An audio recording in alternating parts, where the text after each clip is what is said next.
अगला कॉन्सेप्ट है प्रूडेंस और कंजर्वेटिज्म प्रिंसिपल। इसको पढ़ने से पहले कुछ और पढ़ते हैं।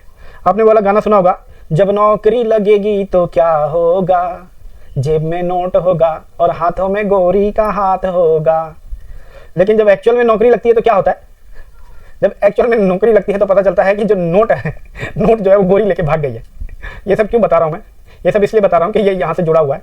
देखो क्या हुआ कि इस फिल्म के हीरो क्या सोचता है कि जब नौकरी लगेगी तो पैसा ही पैसा होगा, ठीक है, और उसके साथ साथ गोरी होगी, पैसा और गोरी होगी, ठीक है। लेकिन जब एक्चुअल में पैसा आता है तो गोरी जो है वो पैसा लेके भाग जाती है, तो पैसा गोरी का हो जाता है और आप अकेले रह जाते हो, ठीक है।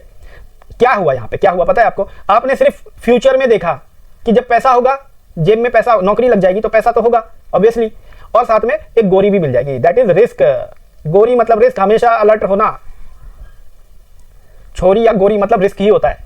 तो जब आपके पास पैसा आ रहा है और साथ साथ रिस्क आ रहा है तो आपको अलर्ट होना चाहिए, ना कि आपको इस तरह से उछल कूद के गाने गाने चाहिए थे, क्योंकि वो रिस्क जो है गोरी, वो एक दिन आपका पैसा लेके छू मंतर हो जाएगी।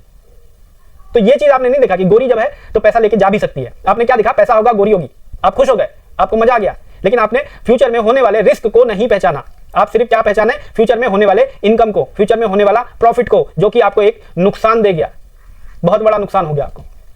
अगर आप ये प्रिंसिपल जान लिए होते, आपको पता होता ये प्रिंसिपल क्या कहता है, तो फिर आप ऐसी हरकत नहीं करते। आओ सुनो, ये प्रिंसिपल क्या कहता है। ये प्रिंसिपल कहता है कि फ्यूचर में अगर आपके पास नौकरी है तो उससे होने वाली इनकम को मत पहचानो। उस नौकरी से आपको जो पैसा मिलेगा, मतलब कि इनकम, उसको अभी मत पहचानो, उसको मत रिकॉर्ड करो। लेकिन अगर आपको फ्यूचर में रिस्क हो, कोई रिस्क है, गोरी है, तो आप उसको अभी से रिकॉग्नाइज कर लो, पहचान लो, रेड मार्क करके रख लो, क्योंकि ये रिस्क ही आपको डेंट देके जाएगा, ये रिस्क ही आपको डुबा के जाएगा। पढ़ लो, यही कहता है ये कॉन्सेप्ट, और कुछ नहीं कहता। Do not anticipate the profit. Profit को मत अभी से रिकॉग्नाइज करो, अभी से मत एंटिसिपेट करो, but provide for all profitable losses. लेकिन सभी लॉसेस को जो फ्यूचर में होने वाले हैं उन सबको अभी से लिख लो, जो नुकसान फ्यूचर में होने वाला है। अगर ऐसा होगा तो फिर क्या आप अलर्ट हो जाओगे ना पहले से ही, आपको पता है ये नुकसान हो सकता है, तो उसको अभी से लिख के रख लो और फिर उससे बचने के उपाय निकालो कि गोरी से कैसे बचना है, छोरी से कैसे बचना है। तो फिर आप अल्टीमेटली आपको सिर्फ क्या बचेगा? आपके पास पैसा ही पैसा।